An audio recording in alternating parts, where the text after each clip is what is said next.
परम पूज्य आचार्य गुरुवर श्री शांति सागर छाणी महाराज की, परम श्रद्धेय आचार्य भगवान श्री विद्यासागर जी महाराज की, परम पूज्य आचार्य गुरुवर श्री ज्ञान सागर जी महाराज की, परम पूज्य आचार्य गुरुवर श्री गेस सागर जी महाराज की, मुनि श्री सुधा सागर जी महाराज की, त्रय मुनि राजों की जय हो। बोलिए परम पूज्य 105 आर्य के रत्न आरसीमती माता जी की जय हो। आर्य का संघ की जय हो।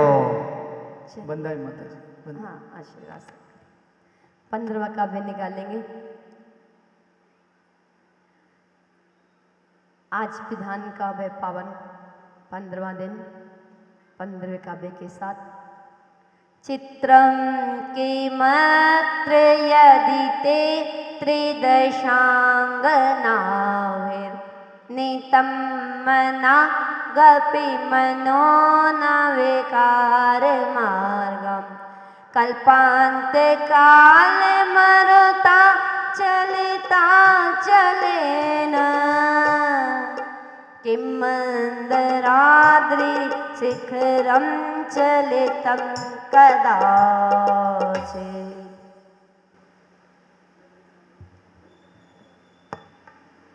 आचार्य मानतम गोस्वामी जी के द्वारा वक्तांबर स्तोत्र की रचना,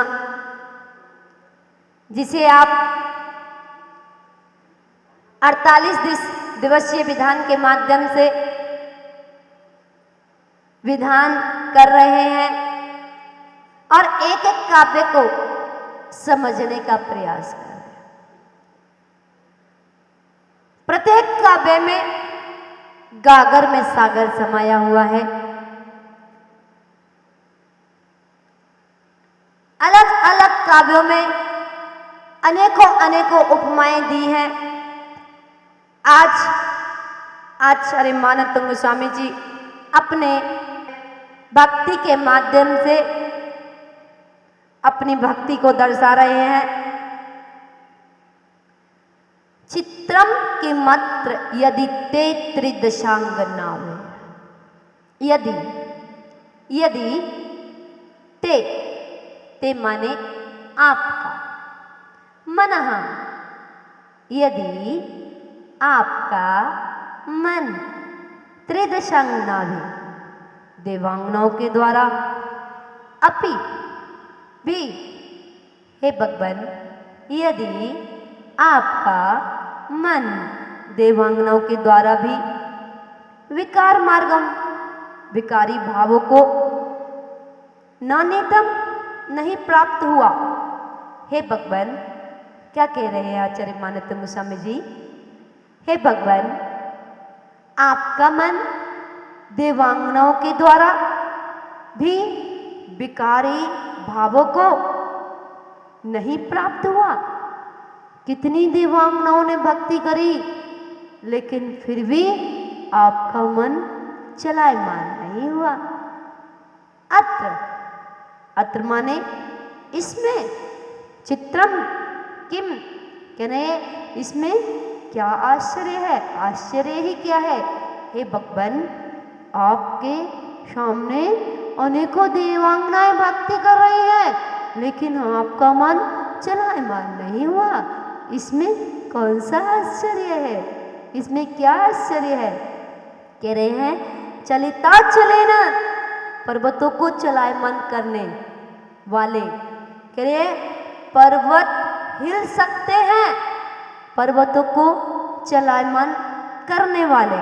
कल्पांत काल, प्रलय काल की मरुता पवन से वायु के द्वारा।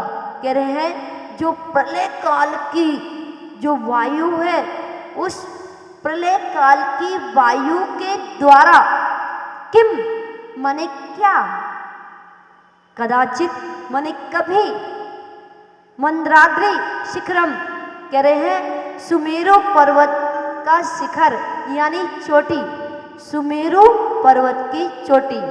कैसे? प्रलय काल की पवन के द्वारा, प्रलय काल की वायु के द्वारा। क्या कभी सुमेरु पर्वत की चोटी चलितम माने चलायमान हुई है क्या? हिलाया गया है? नहीं, नहीं। क्या प्रलय काल की अगर पवन चल जाए, हवा चल जाए, तो क्या सुमेरु पर्वत की चोटी हिल सकती है? नहीं, नहीं। जब वह नहीं हिल सकती तो आपका मन कैसे टिक सकता है? तो कहा कि भले ही चोटी हिल जाए, भले ही प्रलय काल की हवा से चोटी भले ही हिल जाए, पर आपका मन कभी नहीं टिक सकता। यह शक्ति केवल आपके अंदर है। जैसे वह मेरू पर्वत नहीं हिल सकता, ऐसे आपके मन को भी कोई डिगा नहीं सकता। और हिंदी में क्या कहा? मद की छकी अमर ललनाए हो, मद की छकी अमर ललनाए, प्रभु के मन में तनिक विकार कर न सकी, आश्चर्य कौन सा रह जाती है मन को मार। गिर गिर जाते प्रलय पवन से, तो फिर क्या वह मेरु शिखर। कहने लगे अगर गिर जाए, हवा के झोंके से पर्वत गिर जाए, तो क्या वह मेरु शिखर है? गिर गिर जाते प्रलय पवन से, तो फिर क्या वह मेरु शिखर। हिल सकता है रंच मात्र भी, पाकर झंझावात प्रकार। हे भगवान, जैसे कभी मेरु शिखर नहीं हिल सकता प्रलय काल की हवा से, ऐसे ही आपका मन भी कभी चलायमान नहीं हो सकता है। हे भगवान, आपके मन में सदा गुणों से ही भरा हुआ है। आप सदैव निर्विकारी स्वरूप में निमग्न रहते हैं। हे भगवान, आपके मन में कोई भी विकार नहीं आता, इसलिए आपके लिए सुंदर अप्सराएं भी मोह राग देश अत्यंत करने में समर्थ नहीं है, क्योंकि आपके मन को कोई डिगा नहीं सकता। हे भगवान, वह कुपित हवा भी मेरू को नहीं हिला सकती, तो आपके मन को कैसे हिला सकते हैं? हे भगवान, जैसे आपका मनोबल स्ट्रांग है, मजबूत है, ऐसे ही मुझे भी वो शक्ति मिले। सम्मेद शिखर शाश्वत तीर्थ क्षेत्र है। सम्मेद शिखर शाश्वत तीर्थ क्षेत्र है या नहीं? है या नहीं? शाश्वत तीर्थ क्षेत्र है, उसका कभी अभाव नहीं होगा। होगा क्या? नहीं, उसका कभी अभाव नहीं होता। और उसके नीचे स्वस्तिक स्फटिक मणि का स्वस्तिक बना हुआ है। अनंत चौबीसी के अधिकांश तीर्थंकर वहीं से मोक्ष पधारे, वहीं से सम्मेद शिखर जी से मोक्ष पधारे हैं। मोक्ष भविष्य में भी अनंत तीर्थंकरों की मोक्ष धाम है वह शिखर जी। उस शिखर जी को एक बार मन से, वच से, तन से जो बंधन करता है, वो पशु गति में कभी नहीं जाता है। इंद्र वहां आकर के मोक्ष कल्याणक मनाते हैं। जब प्रभु मोक्ष जाते हैं तो मोक्ष कल्याणक भी वह इंद्र वही मनाते हैं, उत्सव आयोजित करते हैं। और पर्वतराज यतन किंचित फेर फार भले ही हो जावे, किंतु स्थान चेंज नहीं होता है, बदलता नहीं है। वह शाश्वत क्षेत्र है, शाश्वत ही रहता है, उसका कभी शाश्वत रूप समाप्त नहीं होता है। ऐसे ही आपका मनोबल स्ट्रांग है, मजबूत है। हे भगवान, आपके मन को भी कोई डिगा नहीं सकता।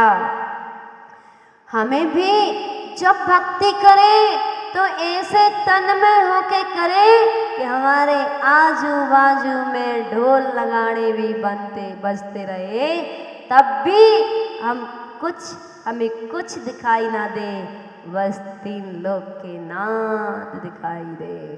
और जैसे ही भगवान के दर्शन करें, प्रतिमा में तो तुमको देखो, प्रतिमा में मैं तुमको देखो, निज में तुमको देखूंगा, घात कर्म नाश करके तेरे जैसा बनूंगा।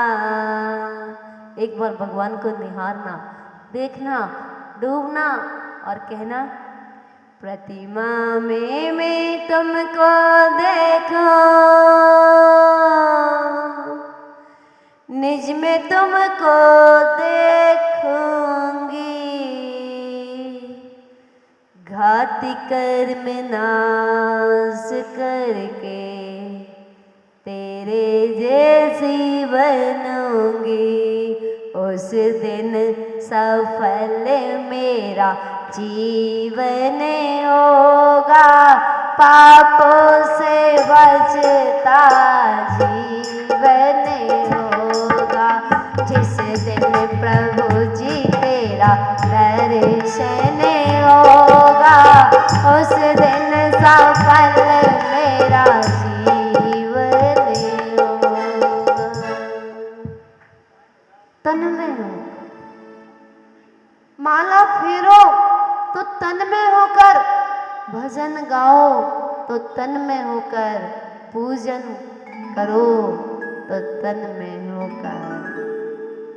मुझे लगता है आप भोजन भी नहीं करते हो तन में होकर, तो भजन कहाँ से करोगे? तुम्हारे भोजन करते करते तो टनटनाने लगते हैं, थाली छोड़ के जाना पड़ता है। अरे भैया, दिन रात लगे हो, सुबह शाम लगे हो, ना परिवार देखते हो, ना बच्चों को देखते हो, कम से कम 2 रोटी तो खा लिया करो ढंग से। उतनी देर के लिए तो फोन बंद कर दिया करो। वो 2 रोटी खाने में भी कितनी बार टन टन टन टन टन हो जाती है? 2, 4, 5, 10 बार तो हो जाती होगी। वो देवी जी भी परेशान है आपकी, कहती है खाना ही खा लो, ये जब फोन से बात कर लो। एक काम करो, आचार्य भगवान गुरुदेव ज्ञान सागर महाराज जी कहते थे, भोजन करते समय टीवी नहीं देखना, मोबाइल नहीं चलाना। कहते थे या नहीं कहते थे? बताओ, यहाँ पे इतने लोग बैठे हैं, कितने लोग इस नियम का फॉलो करते हैं? 1, 2, एक ने हाथ हिलाया है और 2 ने हाथ खड़ा किया है। जितने भी यहाँ बैठे हैं, अगर गुरुदेव के भक्त हैं और आप जीवन का आनंद लेना चाहते हो, अगर आप इन 48 दिनों के विधान का आनंद लेना चाहते हो, तो आज ये संकल्प ले लेना, ये नियम ले लेना कि हे भगवान, जब भी हम भोजन करेंगे दोनों टाइम का, टीवी मोबाइल नहीं देखेंगे। कितने लोग हाथ खड़े कर रहे हैं? हाथ खड़ा कर लो। अरे भैया, इसमें पैसे नहीं लग रहे, कम से कम तुम्हारा ही तो पेट भर रहा है, कौन सा हम अपना भर रहे? तुम्हारे पेट में ही वो ग्रास जाएगा जिस रोटी के लिए तुम दिन रात घूम रहे हो। तुम्हारी रातों की नींद गायब है, फिर भी तुम रोटी नहीं खा पा रहे हो। और साधु, तुम दिन रात कमाते हो, फिर भी दोनों हाथों से खाते हो। एक हाथ से रोटी तोड़ोगे, इस हाथ से लगाओ, नहीं, एक हाथ से खाते हो। तुम दोनों हाथों से कमाते हो, फिर भी एक हाथ से खाते हो। और साधु नहीं कमाते हैं, फिर भी दोनों हाथों से खाते हो। तुम रोटी के पीछे दौड़ते हो, रोटी के पीछे भागते हो, और साधु के पीछे रोटी भागती है। ये जितनी भी माताएं बैठी हैं, ये मना मना के खिलाती हैं, मना मना के खिलाती हैं। माता जी 1 गिलास, माता जी 1 गिलास, महाराज जी 1 गिलास। अभी तो आपने कुछ लिया ही नहीं है, सब कुछ दे दिया, आहार हो गया, फिर भी उस समय कितने बालक जैसा स्नेह करती है। माता जी ले लो ना, 1 ले लो ना, अभी आपने कुछ नहीं लिया, देखो हम तो इतनी मेहनत से मनाते हैं और आप लेती नहीं हो। चलो भैया दे दो। आपके वात्सल्य को देख करके और हाथ आगे आ जाता है। जब एक माँ को छोड़ने के बाद ये सैकड़ों माएँ मना मना के खिलाती है, तो काय को तुम्हारी तरह हम दोनों काय को दिन रात कमाए, काय को सरदर्दी पाले। जिसको दोनों हाथ से खाना हो वो मंच पे आ जाइए, खुला मंच है। उसके लिए परिवार का त्याग करना पड़ेगा। परिवार का बाहर से त्याग करना तो बहुत सरल है, वस्त्र उतारना तो बहुत सरल है, लेकिन अंतरंग के परिणामों को संभालना बहुत कठिन है। अगर अंदर के परिणाम संभल गए तो समझ लो संसार कम हो गया। भगवान ने अपने अंदर के मन को कंट्रोल किया। उनके मन को अनेकों देवांगनाएं हिला नहीं पाई। तुम्हारे को तो एक ही हिला देती है। एक देवांगनाएं के आ जाए सुंदर, तुम हिल जाते हो। और मुनिराज सबका त्याग करके और दिगंबर रूप धारण कर लेते हैं।